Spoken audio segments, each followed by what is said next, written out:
अस्सलाम वालेकुम वरहमतुल्लाह। उम्मीद करता हूँ आप खैरियत से होंगे। आप देख रहे हैं मैराथन। आज की जो वीडियो है उसके अंदर हम 1.4 स्टार्ट करने से पहले लॉज ऑफ एक्सपोनेंट्स आपको समझाएंगे, और इससे पहले की जो वीडियोज़ वो अपलोड कर दी गई हैं 1.1, 1.2 और 1.3। तो लॉज की तरफ चलते हैं। जो पहला लॉ है उसका नाम है law of product of power. इसका मतलब क्या है? कह रहे हैं if A B belongs to real number and X Y belongs to positive integers number. इसको इस तरह पढ़ाते हैं अक्सर टीचर्स, जब वो इन्हें पढ़ना नहीं सिखाते सिर्फ लॉज बता के एक्सरसाइज सॉल्व करवा देते हैं। तो ये चीज़ें कह रहे हैं कोई भी आप दो नंबर सपोज कर लें, वो दोनों रियल नंबर से बिलोंग करने चाहिए। एक बात तो ये है। और ये जो एक्स वाई जो पावर्स होंगी, एक्स वाई मतलब कुछ दो नंबर्स आप और सपोज कर लें जिनका ताल्लुक जो है वो इंटीजर्स के साथ होना चाहिए, लेकिन पॉजिटिव नंबर। ए बी जो रियल नंबर से बिलोंग करेंगे वो एज अ बेस लेने हैं, और एक्स वाई जो पॉजिटिव इंटीजर से बिलोंग करते हैं उन्हें एज अ पावर लेना है। अब देखें देन फिर क्या होगा। तो ये ए और ये दोनों ए जो है वो रियल नंबर से बिलोंग करते हैं, और ये जो एक्स और वाई हैं जो पावर फॉर्म में लिखी हुई ये पॉजिटिव इंटीजर से बिलोंग करती हैं। Law of product of power, power की प्रोडक्ट का लॉ, पावर की प्रोडक्ट का लॉ। इसका मतलब ये है अगर बेसिस सेम हो, मल्टीप्लाई हो रही हो, तो पावर्स को ऐड कर दिया जाता है। प्रोडक्ट इसलिए आए दोनों बेसिस मल्टीप्लाई हो रही हो तो उनकी पावर्स प्लस हो जाएंगी। एग्जाम्पल देखते हैं। ए ये बेस है, 2 इसकी पावर है। एक और बेस है वो भी ए है और इसकी पावर 3 है। दोनों बेसिस मल्टीप्लाई हो रही हैं, तो हम इस लॉ में क्या करेंगे, बेस को सिंगल टाइम लिखेंगे। पहले वाली जो पावर थी 2 और जो सेकंड पावर है 3, दोनों को ऐड कर देंगे। 2 + 3 = 5। तो ये a की power 2 multiply a raise to the power 3, दोनों को सॉल्व करने के बाद a raise to the power 5 आ गया, यानी कि a की पावर 5। ये वेरिएबल की एग्जांपल देती, अब नंबर की दे रहे हैं। यहाँ पे बेस है 3 और यहाँ पे बेस है 3, दोनों बेसिस मल्टीप्लाई हो रही हैं। जब किसी बेस की कोई पावर न हो तो 1 होती है। इसकी पावर 1 है, इसकी 5 है, तो बेस को सिंगल टाइम लिखेंगे, दोनों पावर्स को ऐड कर देंगे 1 + 5। तो अच्छा यहाँ पे मल्टीप्लाई गलत लगा हुआ है, = का साइन होगा। तो 3 की पावर 6, 3 की पावर 6 को सॉल्व किया तो 729, मतलब 3 की पावर 6 का मतलब है 3 × 6, सॉरी 6 × 3, 6 × 3 को आप मल्टीप्लाई करेंगे 729 आएगा। इस लॉ को कहते हैं product power, law of product of power. Summary इसकी ये है, बेसिस सेम हो, मल्टीप्लाई हो रही हो। दो बातें जहन में रखनी है, बेसिस सेम हो, मल्टीप्लाई हो रही हो, तो बेस को सिंगल टाइम लिख के पावर को प्लस कर देंगे। सेकंड लॉ है लॉ ऑफ पावर। पावर की पावर का लॉ देखते हैं। If A belongs to real number, small A जो आप वेरिएबल सपोज करेंगे, जो भी नंबर लेंगे उसका ताल्लुक रियल नंबर से हो, एंड एक्स वाई और जो आप दो पावर सपोज करेंगे वो बिलोंग करते हो पॉजिटिव इंटीजर से। देन तो फिर क्या होगा, कह रहे हैं इस तरह स्ट्रक्चर होगा। ब्रैकेट के अंदर बेस और पावर लिखी हुई है, होल ब्रैकेट के बाद एक और पावर लगी हुई है। तो एक इंटरनल पावर है एक्स और एक एक्सटर्नल पावर है वाई, तो दोनों पावर्स को मल्टीप्लाई कर देंगे। बेस को लिखा सिंगल टाइम और एक्स वाई को मल्टीप्लाई करके लिख दिया। क्योंकि ये वेरिएबल्स हैं इसलिए पावर आपको मल्टीप्लाई होकर एक नज़र नहीं आ रही बल्कि दो नज़र आ रही है एक्स वाई। इसको नंबर की शक्ल में समझते हैं।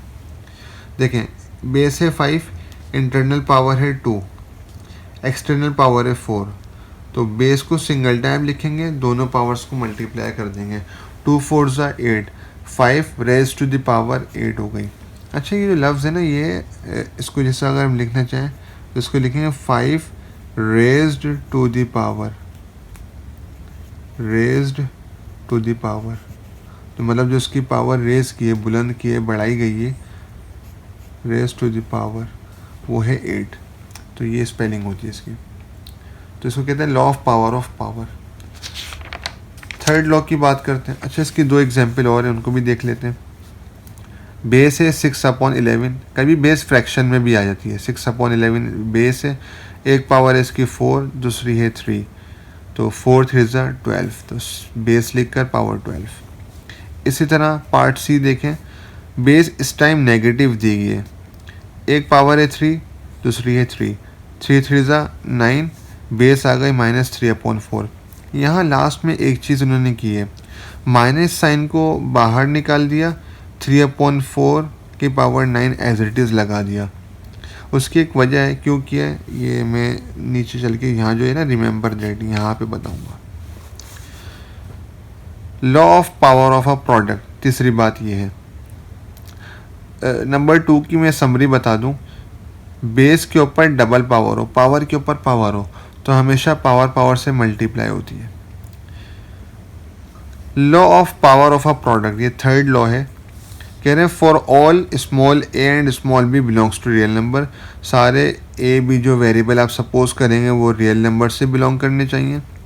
एंड जो स्मॉल एन है यानी कि जो पावर है वो बिलोंग करनी चाहिए पॉजिटिव इंटीजर से। देन तो फिर क्या होगा, जैसे कि ब्रैकेट के अंदर एक बेस है ए, दूसरी बेस है बी, दोनों बेसिस मल्टीप्लाई हो रही हैं, होल पावर लगी हुई है स्मॉल एन।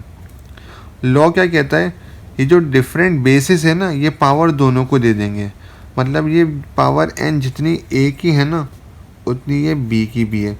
तो A raise to the power N multiply B raise to the power N. तो ये लॉ ये कहता है कि दो डिफरेंट बेसिस हो और उनके ऊपर होल पावर एक लगी हुई हो तो वो होल पावर दोनों डिफरेंट बेसिस को दे दी जाती है। एक एग्जांपल देखते हैं, एक्स वाई दो डिफरेंट बेसिस हैं, होल पावर है 3, तो जितनी पावर 3 एक्स की है उतनी वाई की भी है, तो एक्स क्यूब वाई क्यूब करके लिख दिया। एक और एग्जांपल है, 8/9 एक बेस है, 7/11 दूसरी बेस है। बेसिस डिफरेंट होती हैं, कैसे पता लगेगा कि उनके बिटवीन जो है वो मल्टीप्लाई का साइन होता है, तो डिफरेंट बेसिस कंसिडर होगी। जैसे कि 8/9 और 7/11 दोनों के बिटवीन मल्टीप्लाई का साइन है, तो ये दोनों डिफरेंट बेसिस हैं और इनकी होल पावर है 3, तो ये होल पावर 3 8/9 को भी दे देंगे और 7/3 को भी दे देंगे। पार्ट 4 की बात करें, law of power of a quotient. Quotient का लफ्ज़ आएगा तो इसका मतलब डिवाइड की बात है, तो यहाँ पे डिवीजन इन्वॉल्व होगी।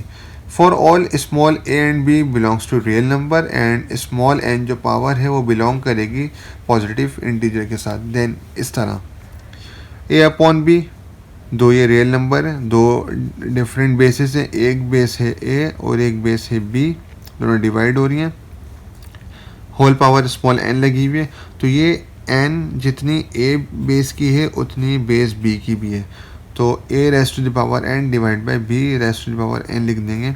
यहाँ कह रहे हैं where B not is equal to 0, कह रहे हैं बी 0 नहीं होना चाहिए, मतलब अगर आपने बी 0 सपोज कर लिया डिनोमिनेटर में बी 0 आ जाएगा, जो कि आंसर चले आएगा अनडिफाइन पे।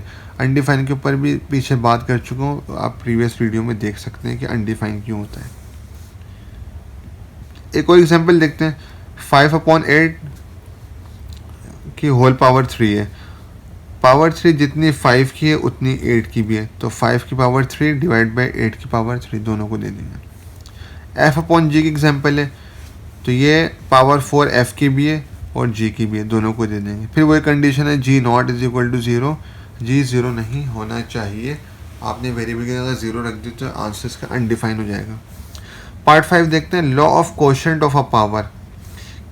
कह रहे हैं if small A belongs to real number A naught is equal to 0 and M N जो पावर्स हैं वो बिलोंग करेंगी पॉजिटिव इंटीजर के साथ। किस तरह, देखिए दोनों की बेसिस सेम है, यहाँ बेस ए और नीचे भी बेस ए, लेकिन दोनों बेसिस इस टाइम डिवाइड हो रही हैं, तो रूल क्या है, पावर माइनस हो जाएंगी। बेसिस सेम हो डिवाइड हो रही हो तो पावर सब्ट्रैक्ट हो जाती हैं, तो जो बेस ए है इसको सिंगल टाइम लिखेंगे और जो पावर्स हैं एम और ये एन इनको माइनस करा देंगे, एम माइनस एन, यानी कि जो ये 5 वाला ना ये 1 की तरह है। लॉ 1 के अंदर क्या था, बेसिस सेम थी, जैसे कि 3 मल्टीप्लाई बाई 3 बेसिस सेम थी, तो क्या था, बेस को सिंगल टाइम लिखते थे, इसकी पावर कुछ भी नहीं तो प्लस कर देंगे, 1 + 2 3। लॉ 5 में क्या है, बेसिस सेम है डिवाइड हो रही है तो पावर माइनस हो जाएंगे। यहाँ कंडीशन है if m greater than n, अब देखना है इन दोनों पावर्स में से ग्रेटर कौन सी है, तो जो ग्रेटर होगी उसमें से माइनस कराएंगे। सेकंड क्या है, इन्होंने क्या किया, 1/n-m पावर कर दिया, और कंडीशन क्या बताइए, if n greater than m। कहना चाह रहे हैं कि अगर पावर n बड़ी है तो फिर क्या करेंगे, जैसे कि ये था ना, तो हम इसको ही नीचे ले जाएंगे। जैसे कि यहाँ देखें, a की power m divided by a की पावर n। मान लेते हैं जो पावर n है ये ग्रेटर है, तो अब हम क्या करेंगे, ये वाला जो एरिया है ना हम खाली कर देंगे, यहाँ जगह 1 अपीयर हो जाएगा, और ये जो a की पावर n, और ये जब ये नीचे आएगा तो इसकी जो पावर है वो n से माइनस होगी, n माइनस m। बेस को सिंगल टाइम लिखेंगे, तो ये कहना चाह रहे हैं। इन शॉर्ट इन दोनों जो कंडीशंस हैं इनका खुलासा ये है, पावर को आपने पॉजिटिव रखना है, बस जो ग्रेटर होगा वो पहले आएगा। तीसरी कंडीशन है कि अगर m n के इक्वल हो जाए तो फिर क्या होता है, जैसे कि m माइनस n किया तो m इक्वल है n के, यानी कि मैं जो है वो, और n इक्वल है m के, यानी कि मैं n को हटाकर m रख सकता हूँ। तो मैंने इस n को रिप्लेस करा दिया m से, m में से m गया, 0 बचा। किसी बेस की पावर 0 हो तो 1 के इक्वल होता है। अच्छा, ये क्यों होता है, इसका मैं इंशाल्लाह ताला नेक्स्ट वीडियो में इसका जवाब दूंगा। किसी बेस की पावर 0 हो जाए तो 1 के इक्वल होती है, ठीक है। तो ये सारी चीज़ होगी। इसकी लास्ट एग्जांपल देख लें, बेसिस सेम है, डिवाइड हो रही है, पावर माइनस हो गई, 5 माइनस 2 3 आ गया। इसको भी देख लें, बेसिस सेम में डिवाइड हो रही हैं, लेकिन देखें पावर 5 ग्रेटर है, तो अब हम 3 को ना 5 के पास लेकर आएंगे, 5 माइनस 3, ताकि हमारे जो पावर है ना पॉजिटिव रहे। देखिए यहाँ पॉजिटिव 3 था, यहाँ पॉजिटिव 2 है, ठीक है भाई। रिमेंबर दैट पे देखें ज़रा, कह रहे हैं बेस नेगेटिव है और पावर n है, तो पावर n में कह रहे हैं अगर ये स्मॉल n इवन नंबर होगा ना तो आपका आंसर पॉजिटिव आएगा। कैसे देखते हैं, सपोज मेरे पास है -2 की जो पावर है वो इवन नंबर है। सपोज कर लेते हैं यहाँ पे 4 इवन नंबर है, 0 2 4 6 8। तो अब इसका जो आंसर है ना पॉजिटिव आएगा। कैसे, -2 4 टाइम्स है, 2 3 4 टाइम्स लिख दें, 1 2 3 4 पावर 4 थी। अब इसका आंसर पॉजिटिव आएगा। कैसे, माइनस माइनस कैंसिल आउट हो गया, यानी कि प्लस हो गया, ये माइनस इससे कैंसिल आउट हो गया, प्लस हो गया, 2 2 4 4 2 8 8 2 16। तो इसका आंसर आया 16, और 16 क्या है, पॉजिटिव आंसर है। तो ये बता रहे हैं। सेकंड में कह रहे हैं अगर बेस नेगेटिव है, पावर स्मॉल n जो है वो ऑड है, तो क्या होगा, आंसर नेगेटिव आएगा। सपोज -2 पावर हम ले लेते हैं ऑड नंबर, जैसे कि 3 1 3 5 7 9, ये ऑड नंबर्स हैं। -2 3 टाइम्स है, 1 2 3, माइनस माइनस प्लस हो गया। अब देखें ये माइनस बच गया, इस माइनस को कॉपी कर लेंगे, 2 2 4 4 2 8। देखिए बेस नेगेटिव थी, पावर ऑड नंबर थी, तो फाइनल आंसर नेगेटिव में आया। बेस नेगेटिव थी, पावर इवन थी, फाइनल आंसर पॉजिटिव आया। तो ये कह रहे हैं, यहाँ कह रहे हैं रिमेंबर दैट के अंदर इफ़ द एक्सपोनेंट, यानी कि जो पावर है of a non zero real number, और जो बेस है वो नॉन ज़ीरो नहीं है और रियल नंबर है, तो उसका आंसर, और उसकी जो बेस है वो 0 है, then it's value is equal to 1, तो उसकी वैल्यू 1 के इक्वल होगी। जैसे कि अब जो बेस है वो 3 है, 3 0 तो नहीं है और 3 रियल नंबर भी है, और इसकी पावर है 0, तो 3 की पावर 0 1 के इक्वल होगा। तो इससे पता लगा कोई भी बेस हो, सपोज अगर मैं यहाँ पर लिख देता हूँ 21 की पावर 0 होगी ना, तो किसी बेस की पावर 0 तो 1 के इक्वल होता है। इसका मैं रीज़न बताऊँगा क्यों है ऐसा। तो ये सारी चीज़ हो गई। इससे पहले हमने एक ऊपर बात की थी यहाँ सी के अंदर कि -3/4 की पावर 9, तो यहाँ देखिए बेस नेगेटिव है, पावर है ऑड नंबर, तो फाइनल आंसर नेगेटिव आएगा, इसलिए उन्होंने माइनस को अलग कर दिया और 3/4 के ऊपर पावर 9 लगा दी। यहाँ पे हमारा लॉज जो थे 5 लॉज वो क्लियर कर दिए, और ये रिमेंबर दैट की जो 2 पॉइंट्स थे ये भी क्लियर कर दिए। इंशाल्लाह ताला नेक्स्ट वीडियो में हम 1.4 को सॉल्व करेंगे। आपसे रिक्वेस्ट है चैनल को सब्सक्राइब भी कर लें और इसको शेयर भी कर दें, और वस्सलाम।